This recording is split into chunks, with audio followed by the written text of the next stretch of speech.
Assalamualaikum warahmatullahi wabarakatuh. Selamat berjumpa kembali dalam ruang pembelajaran fisika.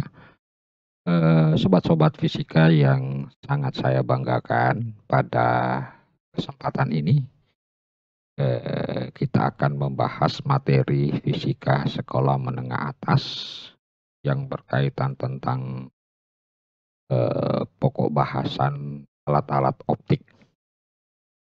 Namun demikian, alat-alat optik yang akan kita bahas ada dua, yaitu berkaitan dengan loop, ya, dan kedua yang berkaitan dengan mikroskop.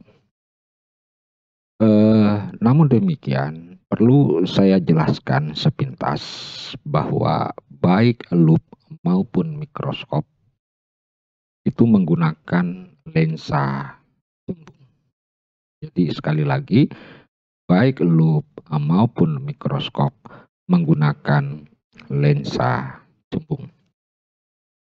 Oleh karena itu, untuk memahami secara baik mengenai loop dan mikroskop, maka terlebih dahulu alangkah baiknya jika kita mengetahui beberapa hal ataupun ketentuan-ketentuan yang berlaku pada lensa. Yang pertama, kita bisa lihat ketentuan yang pertama, lensa cembung, ya, lensa cembung biasa juga disebut sebagai lensa positif, ya, itu memiliki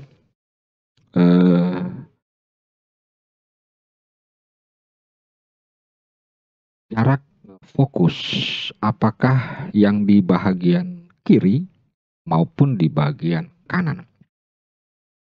Nah, perlu kita ketahui tentang penetapan bahagian depan sebuah lensa dan bahagian belakang sebuah lensa, ya, itu bergantung ketentuan-ketentuan yang kita inginkan. Nah, kalau misalkan kita anggap bahwa bagian ini adalah bagian depan lensa, tentu saja arah sebaliknya adalah bagian belakang lensa. Nah, mengapa perlu kita ketahui bagian depan lensa? Karena sesungguhnya di bagian depan lensa inilah di mana benda ataupun objek yang akan diletakkan. Jadi di mana benda ataupun objek yang akan diletakkan. Sedangkan bahagian, nah kita lihat pada depan lensa ada 3 jenis ruang. Yang pertama, ini ada ruang pertama yang kita sebut sebagai ruang benda ataupun ruang objek yang terletak antara lensa dengan jarak fokus. Kemudian ruang kedua, ya, dan yang selanjutnya adalah ruang ketiga. Jadi disinilah bisa kita menempatkan benda ataupun objek yang akan kita lihat bayangannya. Oke. Nah, berikutnya di bagian belakang lensa ada ruang kedua, saya beri angka Romawi, dan ada ruangan ketiga, saya juga beri angka Romawi. Nah, ruangan kedua maupun ruangan ketiga ini adalah tempat diprediksi bayangan akan muncul. Jadi tempat di mana kita memprediksi bayangan akan muncul. Nah, selanjutnya ada ruangan keempat. Nah, ruangan keempat di sini juga bisa menjadi sebuah tempat di mana bayangan dari objek yang akan dibiaskan oleh lensa. Jadi sekali lagi, yang warna hitam ini dengan bertulisan angka huruf 1, 2, 3 itu adalah tempat di mana ruangan objek kita tempatkan. Sedangkan ruangan 2, ruangan 3, dan ruangan 4 adalah tempat bayangan dari objek tersebut. Nah, tentu ada pertanyaan. Mengapa saya tidak tuliskan ruang keempat untuk benda? Sesungguhnya ruang keempat untuk benda itu adalah berada di, ini adalah ruang keempat benda. Akan tetapi sangat sulit, bukan sangat sulit ya. Secara kenyataannya kita tidak pernah menempatkan objek di belakang lensa. Jadi sekali lagi kita tidak pernah menempatkan sebuah benda di belakang lensa. Oke, satu. Nah, berikutnya mungkin ada pertanyaan lagi. Mengapa saya tidak tulis ruangan 1? Dan ini adalah ruangan 1 ya untuk bayangan. Ya, ruangan 1 untuk bayangan. Karena ini tadi, karena kalau bendanya di ruangan keempat ya, kalau bendanya di ruangan keempat, maka bayangannya berada di ruangan 1. Sekali lagi saya jelaskan, kalau bendanya berada di ruangan keempat, maka bayangannya berada di ruang 1. Itulah sebabnya maka saya tidak menuliskan ruang benda keempat, karena ruang benda keempat berada di belakang lensa. Dan itu secara kenyataannya kita tidak akan pernah mencari bayangan dari sebuah benda yang terletak di belakang lensa. Biasanya bendanya itu berada di depan lensa. Nah, ini adalah sebuah prinsip. Oke, sehingga ruangan 1 pun tidak saya gambarkan. Baik, saya lanjut. Mengapa demikian?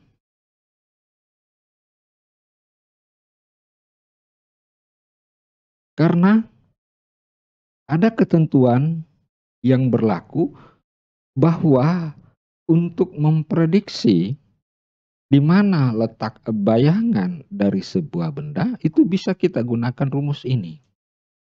Yaitu ruang benda dijumlahkan dengan ruang bayangan itu sama dengan 5. Oke. Sekali lagi, ruang benda dijumlahkan dengan ruang bayangan itu sama dengan 5. Nah, itulah tadi misalnya saya tempatkan bendanya di ruang pertama, ini ruang pertama, maka bayangannya di ruang keempat karena harus jumlahnya 5. Ya, kalau saya tempatkan bendanya di ruangan kedua, maka bayangannya di mana? Ruangan ketiga di sini.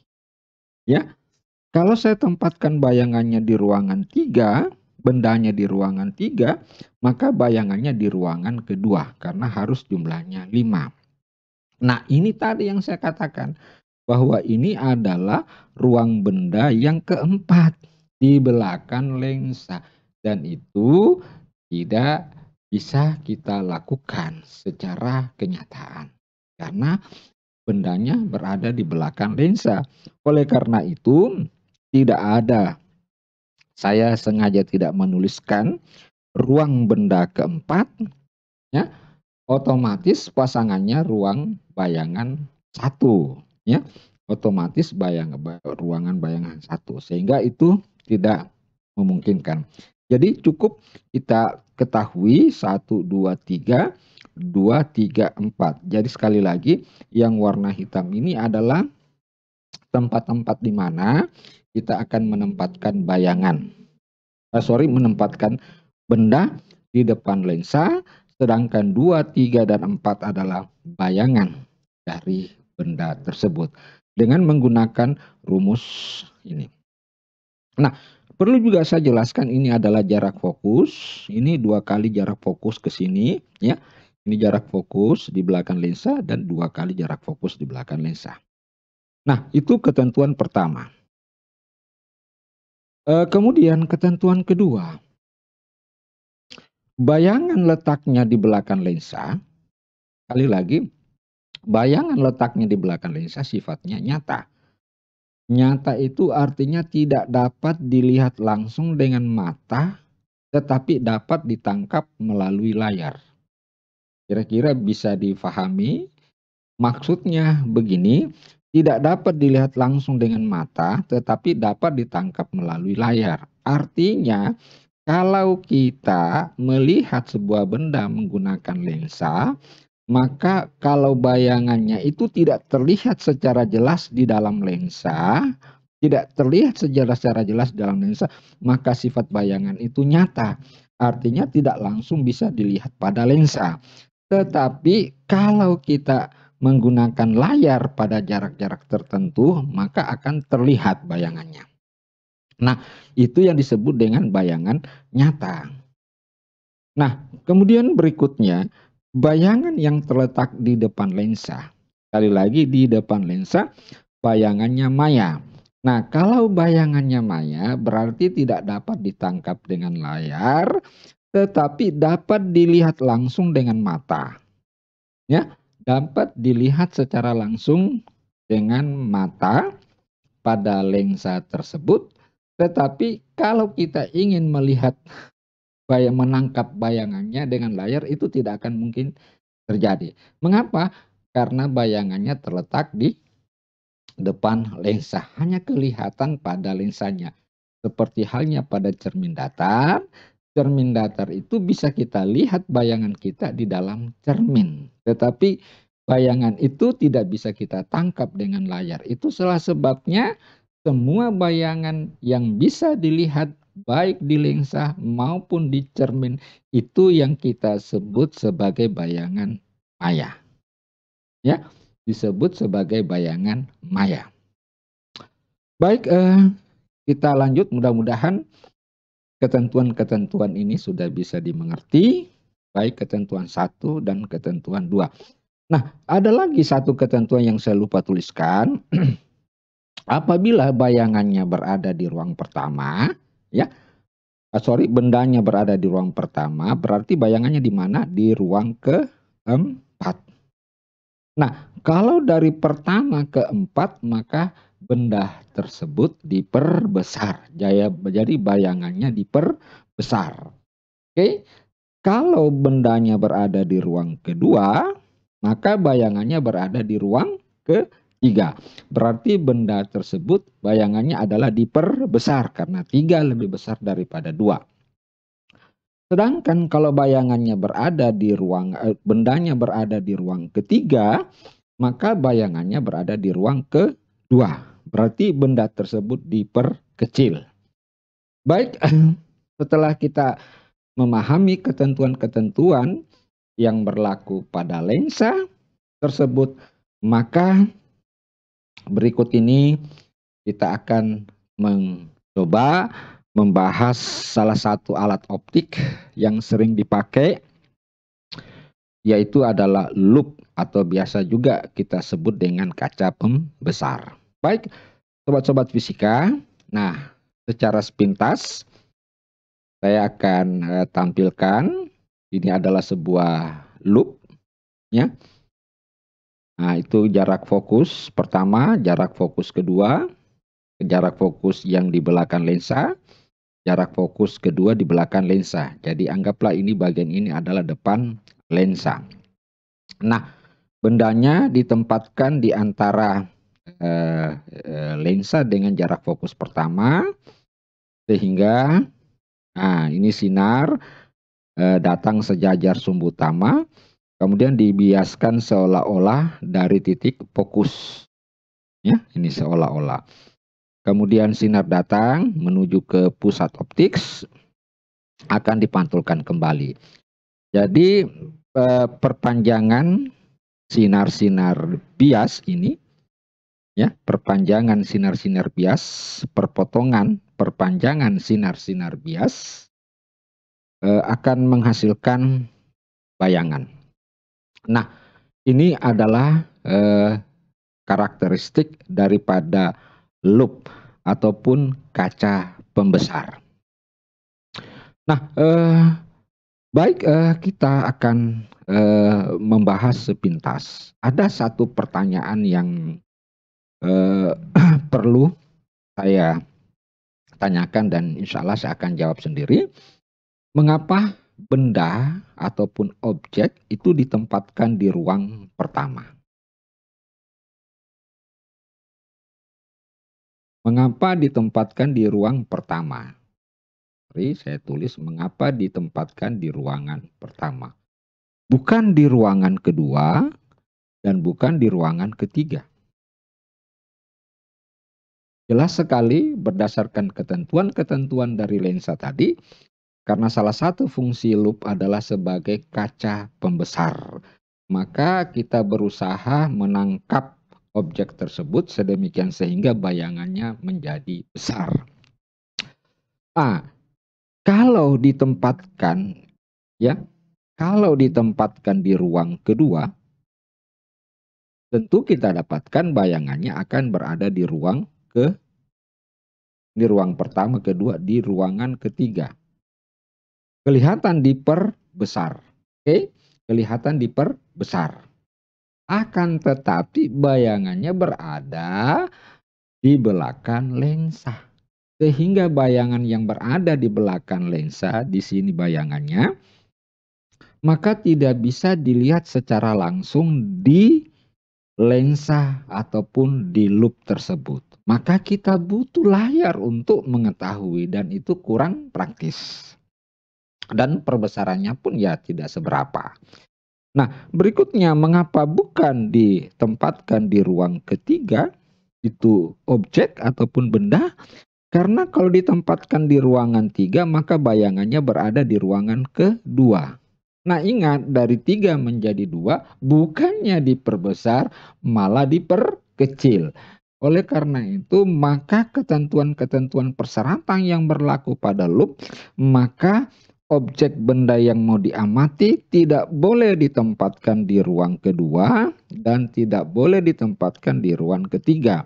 Tetapi harus ditempatkan di ruang pertama. Mengapa ditempatkan di ruang pertama? Karena kalau di ruang pertama ditempatkan bayangannya di ruangan keempat. Nah, ini dia bayangannya di ruang keempat. Nah, ciri-ciri bayangan yang berada di ruang keempat adalah maya. Kalau maya bisa dilihat langsung di lensa. Ya, bisa dilihat langsung di lensa. Kenapa di ruangan keempat? Karena dari ruang pertama ke ruangan keempat maka itu perbesarannya luar biasa besar, ya. Maka perbesarannya cukup besar sehingga persyaratan untuk menempatkan objek pada lup harus berada di ruangan pertama. Nah, itu yang penting untuk kita ketahui. Maka dengan demikian maka lup ini sudah berfungsi sebagai kaca pembesar. Nah, baik sobat-sobat fisika yang saya sangat banggakan, tentu ada pertanyaan, berapa perbesaran daripada kaca pembesar atau lup? Maka secara skematis, matematis, maka saya akan tunjukkan pada gambar berikut. Nah, ada, katakanlah ini mata, ini adalah objek benda yang jaraknya ke mata disebut dengan SN. SN ini adalah jarak baca mata normal. Jadi sekali lagi jarak baca mata normal. Membentuk sudut theta. Jadi sudut pandang membentuk sudut theta, di mana sudut theta. Kemudian ini adalah ketinggian objek. Oke. Nah, selanjutnya jika di tengah-tengahnya ini kita pasang lup sedemikian rupa benda ini berada di ruang pertama dari lup tersebut atau di lensa tersebut, maka bayangannya di sini. Maka otomatis sudut pandang itu akan mengalami perubahan. Jadi akan mengalami perubahan. Jadi sudut pandangnya adalah menjadi alfa. Nah, jarak daripada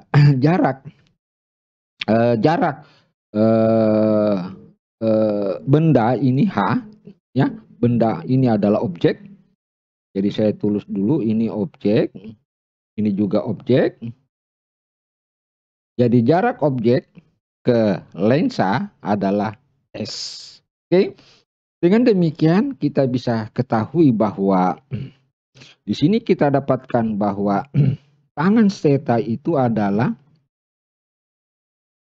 A per Sn. Oke. Nah, dan di sini kita dapatkan juga tangen alfa itu sama dengan H per S. Oke. Untuk sudut yang kecil, maka jadi untuk theta kecil, maka nilai tangen situ tak lain sama dengan nilai radiannya. Nah, kita dapatkan H per Sn. Demikian pula di sini untuk alfa yang kecil, maka kita dapatkan alfa sama dengan H per S. Oke, kita dapatkan dengan alfa H per S. Nah, yang dimaksud dengan perbesaran sudut dari sebuah loop adalah perbandingan antara alfa. Nah, jadi perbandingan antara alfa dengan theta. Sehingga kita bisa tulis alfa dibanding dengan theta. Oke? Kita bisa. Jadi ini yang kita sebut dengan perbesaran sudut atau perbesaran loop. Dengan demikian maka perbesaran loop itu kita dapatkan, tinggal kita masukkan H ini ke alfa sehingga kita dapatkan H per S, dan theta kita masukkan ke sini dapatkan H per Sn, ya. Sehingga dengan demikian kalau kita sederhanakan ini maka kita akan dapatkan perbesaran adalah Sn per S.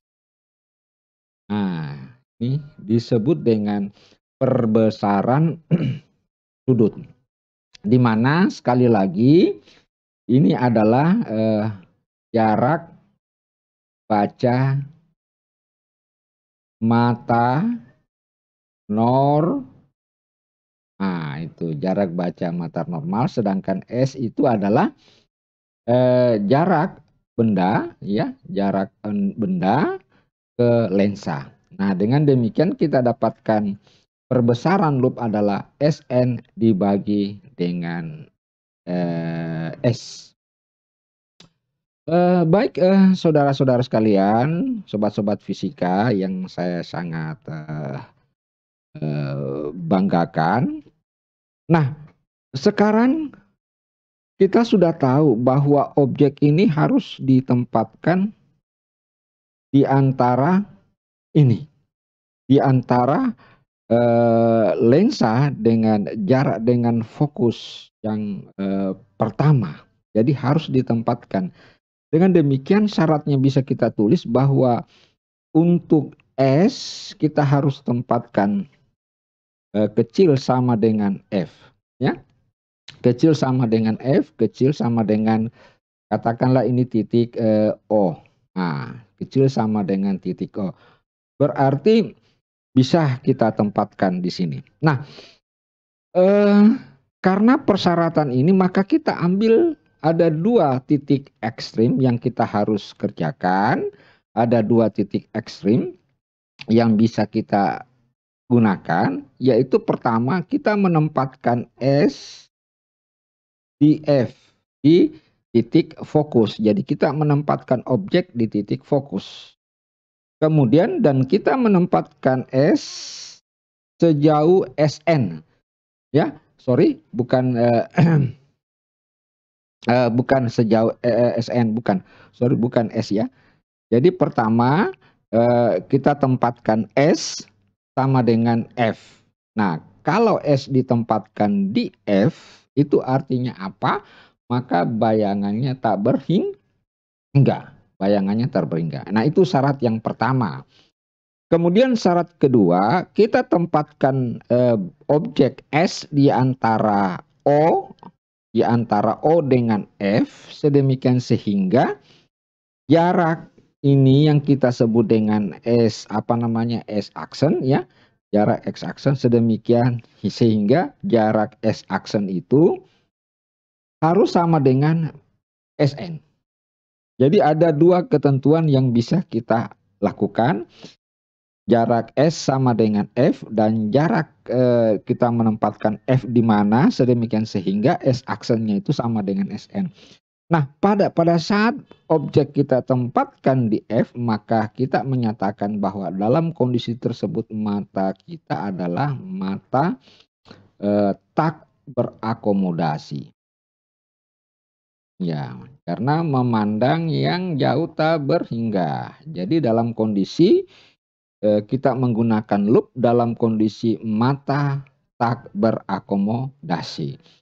Sedangkan kalau kita tempatkan benda di antara O dan F, tetapi sedemikian sehingga bayangannya sama dengan N, maka itu yang kita sebut dengan mata berakomodasi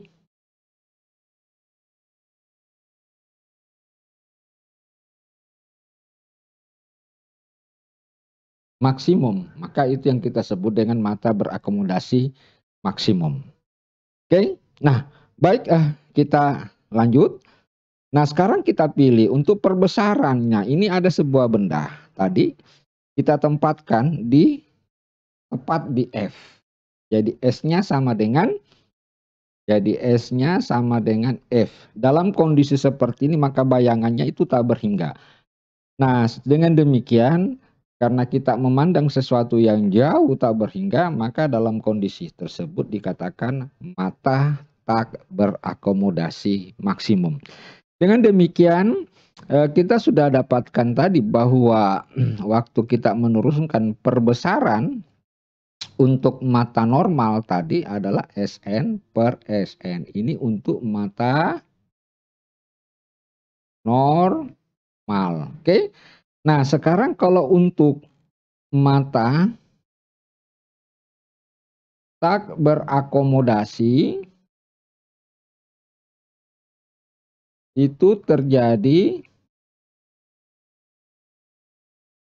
jika S-nya sama dengan F. Oke. Itu terjadi jika S-nya sama dengan F sehingga perbesaran untuk mata ya tak berakomodasi. Nah, saya tulis gini, tak berakomodasi. Jadi B tak berakomodasi itu sama dengan Sn per F. Ini adalah untuk mata yang tak berakomodasi. Nah, selanjutnya kita periksa lagi. Nah, untuk mata berakomodasi, maka kita menempatkan objek ini sedemikian sehingga bayangannya itu sama dengan Sn. Ya, sedemikian sehingga bayangannya sama dengan Sn.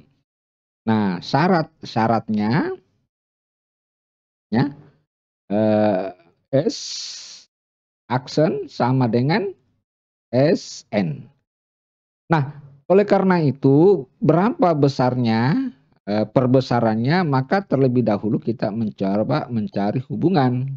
Nah, rumus bahwa 1 per F sama dengan 1 per S ditambah 1 per S aksen. Dan ingat S aksennya ini jaraknya Sn, akan tetapi bendanya berada ya di depan lensa dan bayangannya adalah maya, maka tentu S aksennya itu sama dengan Sn. Ya. Sehingga kita dapatkan 1 per F sama dengan 1 per S tambah 1 per S aksen. Oh sorry, saya langsung ganti ini min Sn. Dengan demikian kita dapatkan 1 per F sama dengan bukan 1 per F, 1 per S sama dengan ini minus pindah ke sini jadi 1 per F ditambah. Maka perbesarannya adalah Sn per S atau saya tulis saja Sn di sini 1 per S ya. Betul? Nah, kita tinggal ganti ini. Jadi sama dengan Sn. Nah, tinggal ditulis 1 per F ditambah 1 per Sn sama dengan 1 per Sn. Nah, kalau Sn-nya masuk maka kita dapatkan Sn per F kemudian ditambah 1. Nah, ini adalah perbesaran untuk mata yang berakomodasi maksimum. Oke, sudah bisa dimengerti. Nah, baik, untuk memudahkan memahami apa yang kita jelaskan, maka pada kesempatan ini saya akan berikan salah satu contoh.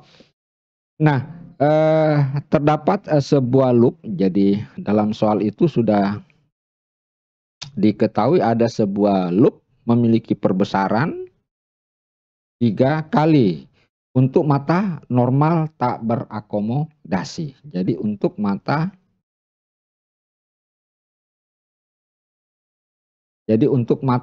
normal tak berakomodasi. Nah, berapa perbesaran sudut loop tersebut ketika digunakan oleh seseorang yang titik dekatnya berapa? Jadi untuk A, untuk SN-nya sama dengan 50 cm, berapa M-nya? Nah, itu yang ditanyakan. Kemudian yang bagian B, untuk SN-nya 15 cm, berapa M-nya juga. Tapi kedua-duanya tak berakomodasi.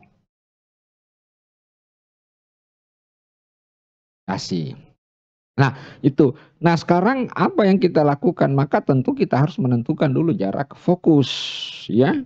Kita harus menentukan jarak fokus dengan menggunakan rumus M sama dengan M sama dengan SN dibagi dengan F, ya.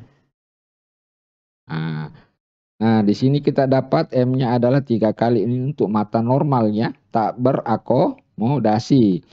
SN-nya sama dengan 50,